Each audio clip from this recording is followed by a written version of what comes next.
Okay, what are we going to talk about today?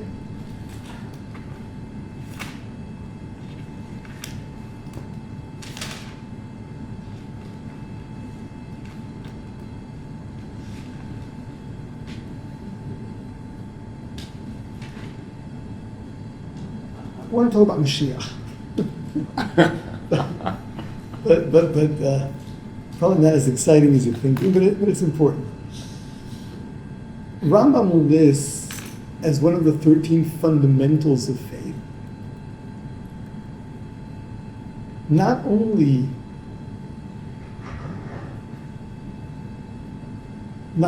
is it that we know that Mashiach is going to come, but we anxiously await his arrival.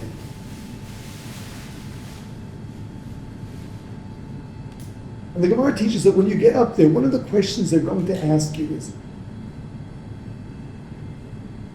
did you anticipate the coming of the Mashiach?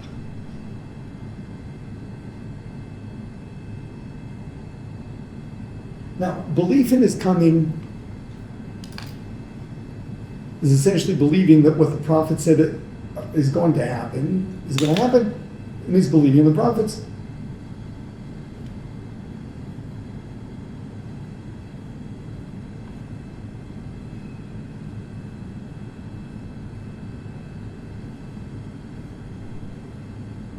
But why anticipation? Why is it that we can't wait? He's got to come.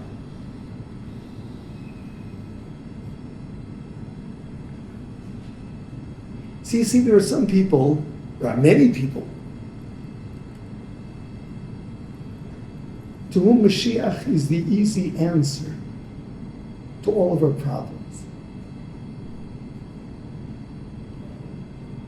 Got financial issues. Oh, Mashiach's going to come. He'll take care of everything. We'll all be prosperous. Health issues. Mashiach's coming.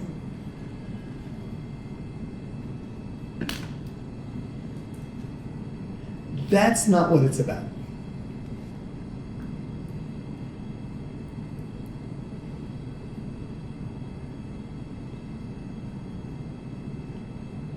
It seems that whenever in our So I have a question about first of all, why isn't Mashiach specifically D'Oraisa in terms of the Chodesh? Why is that mentioned? Of course it is. It is. It actually is. Okay. Just you have to know how to read. In the blessings of Bilam, there are a lot of hard, very, very difficult verses there. If you get the right translation of them, he's talking about Mashiach coming. Okay, and then one more. The question is why it was only Bilam. Maharal writes that you needed an outsider to tell us this. Wow.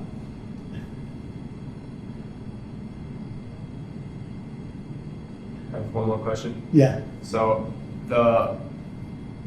it's as much as I try to follow this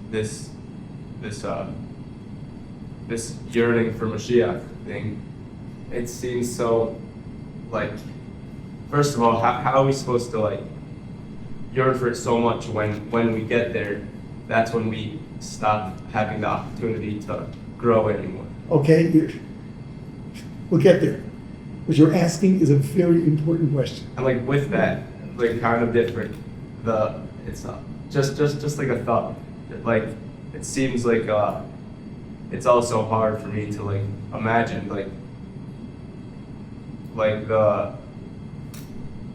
to want so much just a change which I don't really know much about. Okay? Yeah. Okay, you got I it. just wanted to say that. You're asking all the right questions.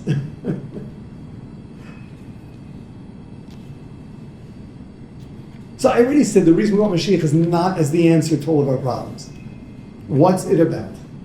Every time we talk about Geula, redemption, we add the words Lema'an Shemecha, for the sake of your name. Is for the sake of Hashem's name. See what that means.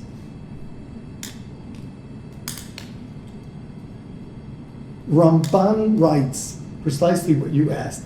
Ramban writes, if not for Hashem's name, we would not want Mashiach.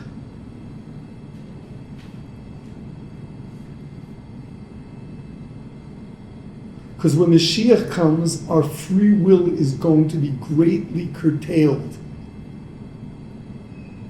We will no longer have evil inclination.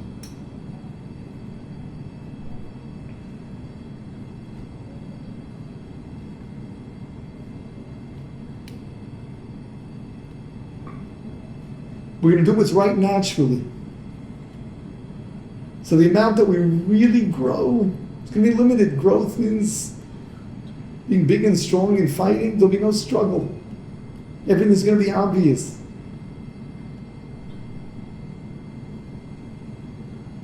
So in reality, we should not want that. We're in this world to grow and stand up to challenge. It's a sacrifice. What's it for? Leman shemecha, for the sake of thy name.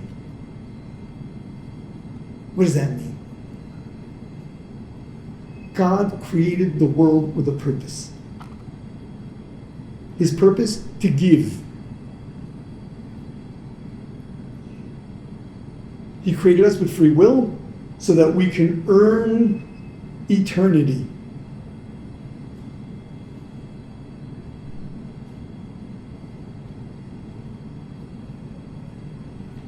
He created this beautiful world for us. And He created this world filled with opportunities to make good choices.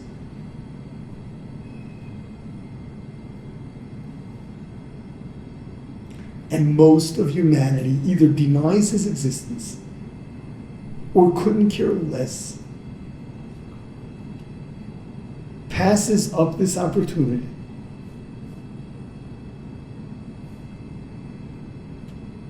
It's so painful.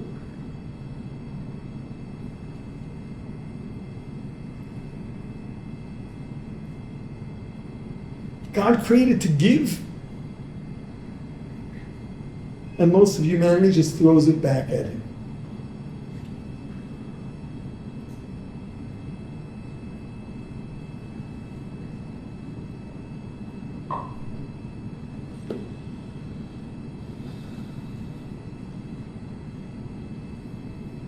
That should be driving us crazy.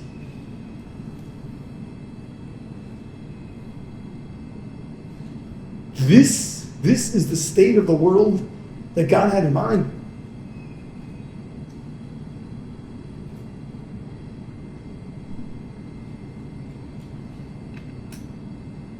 Where humanity invests so much in terms of money, all sorts of resources, to find alternatives to God.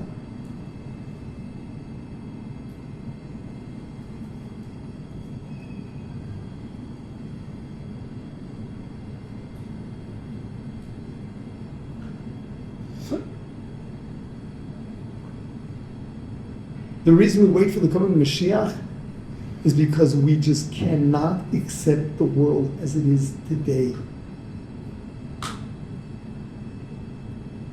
This is what it was created for. For the world to be filled with immorality and corruption. Difficult people everywhere.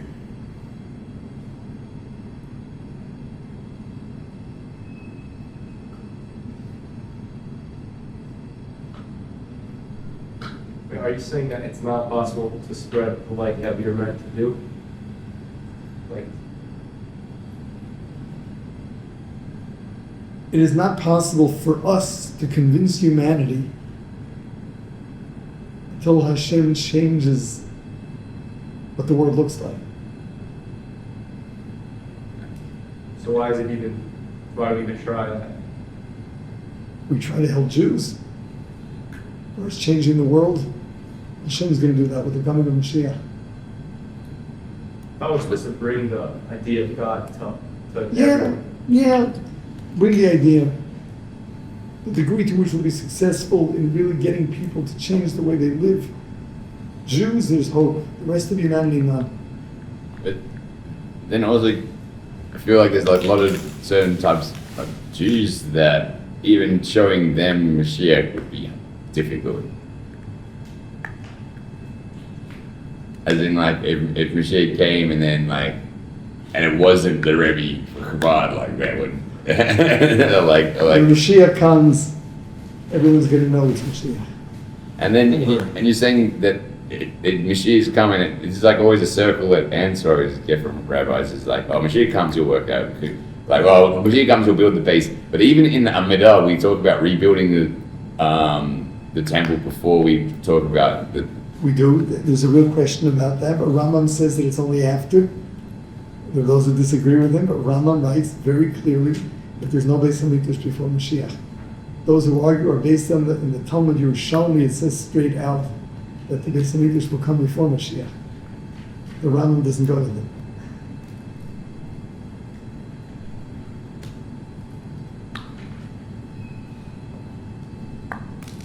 Our craving for Mashiach is craving for the perfection of the world and the name of Hashem to be known.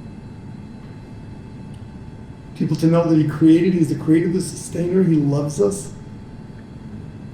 So yes, it's a sacrifice, but we can't wait because we can't accept the world in its present state. So why don't we do more to change it then? We've got to do whatever we can.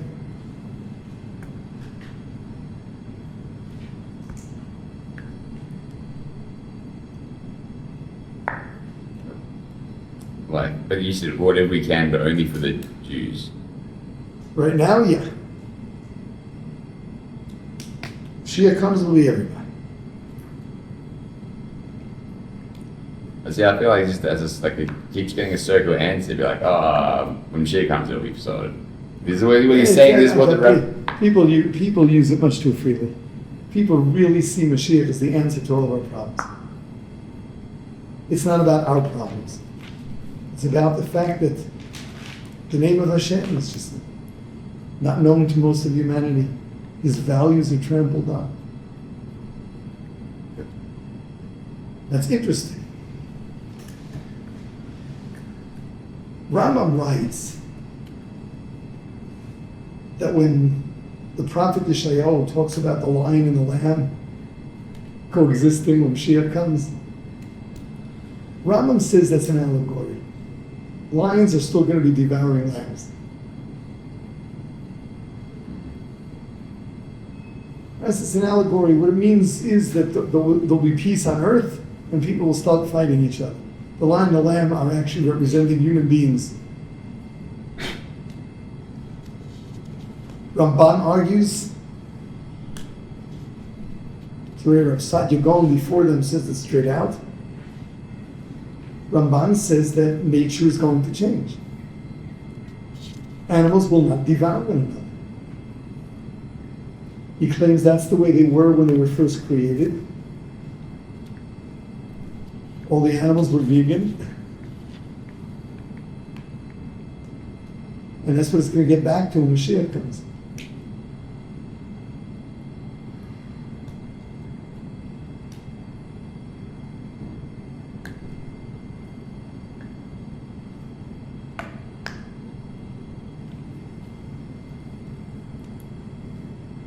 Ramban says that the nature of animals is going to turn back to them being not carnivorous. It's known, Rav Kook used to say, if the animals won't be carnivorous, then it's clear that the humans are going to be vegan. We're going to be worse than the animals? The animals won't eat meat and we will? Yeah, well.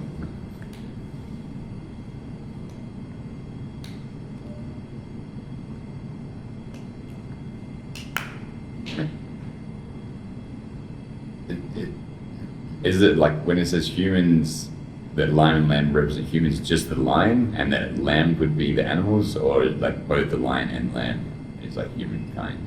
According to Rambam, lion and lamb are both humans, whereas according to Ramban, literally the lion and the lamb will coexist.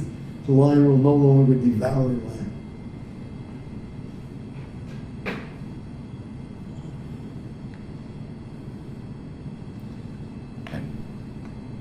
And is there any correlation that the fact that Mashiach is coming on a donkey is brought up in the passage of Bilam?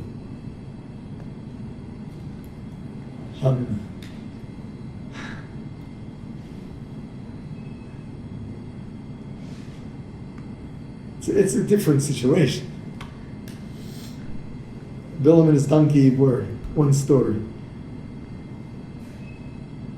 The fact that Bilam tells us that Mashiach is going to come and things are going to change, that's a prophecy.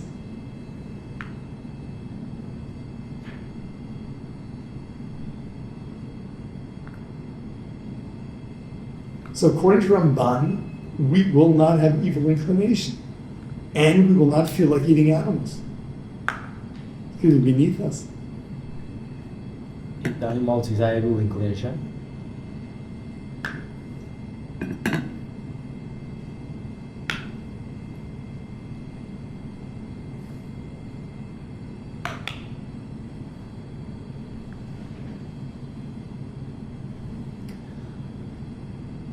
Rambam learns that life is going to be convenient.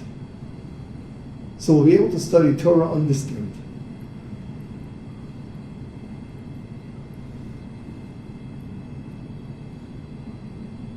But there won't be miracles. Ramban learns that everything is going to change.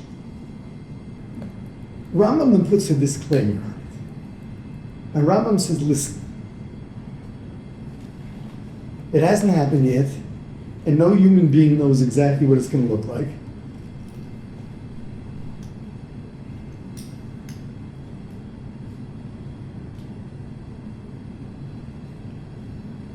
An important aspect of anticipating Mashiach is Amunah,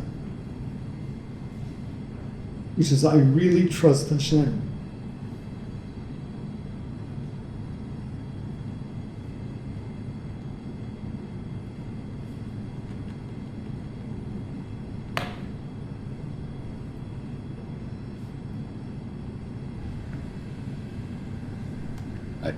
I understand the whole trusting Hashem. I can trust Hashem, but I find it really difficult to believe that my family's going to stop eating seafood. Like, that's like a... Please seaweed. Right.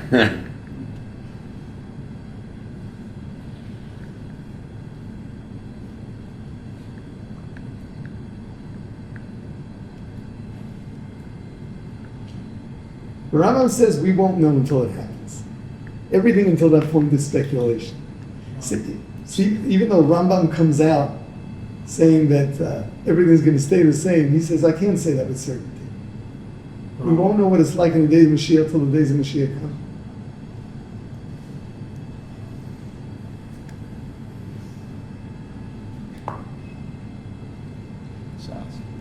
Rambam and Ramban hold like this? Or No, only maybe one? Rambam holds that nothing's going to change.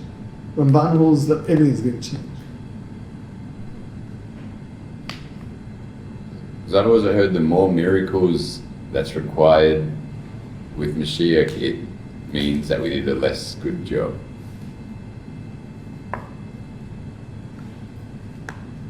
I've heard that the more miracles that's required is that we did a worse job.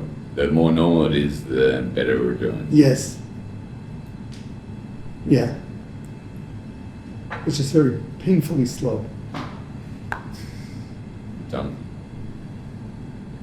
So again, the place of Mashiach to us is for all of humanity to know the truth. Not for the sake of solving our problems.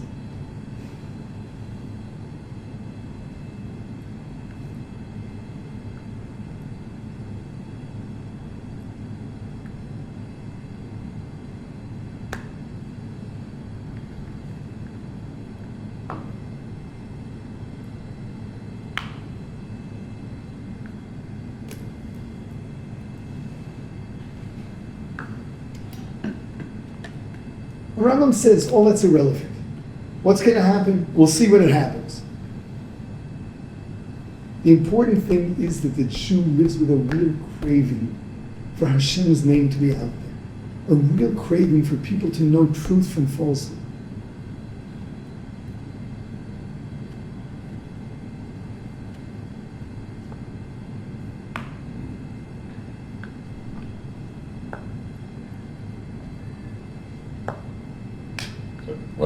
What's a practical takeaway? That we cannot tolerate the world as it is. We have to hope for the coming of Mashiach, where everybody's going to know who Hashem is. That's what we do.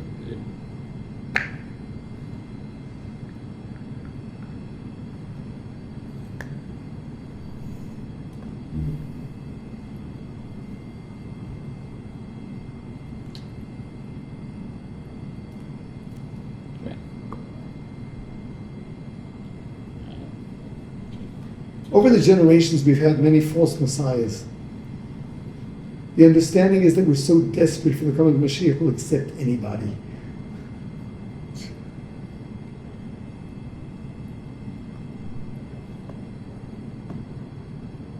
But they were false.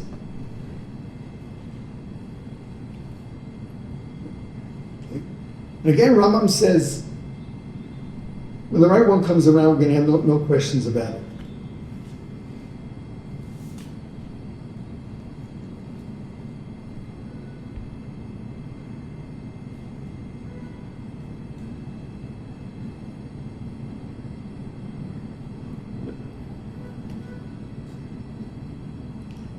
Again, the place of Mashiach in our lives is not trying to imagine that he's here already.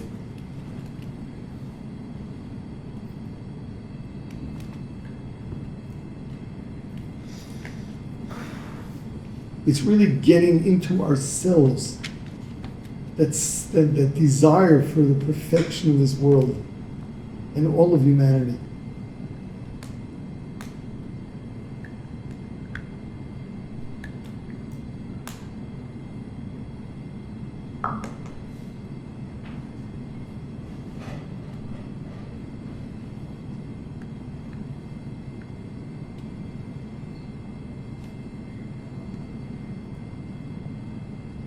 Yeah, so according to Rambam, what's it going to look like? Going through all the details. Don't waste your time. The important thing is that you crave humanity, knowing that Hashem is the creator and sustainer.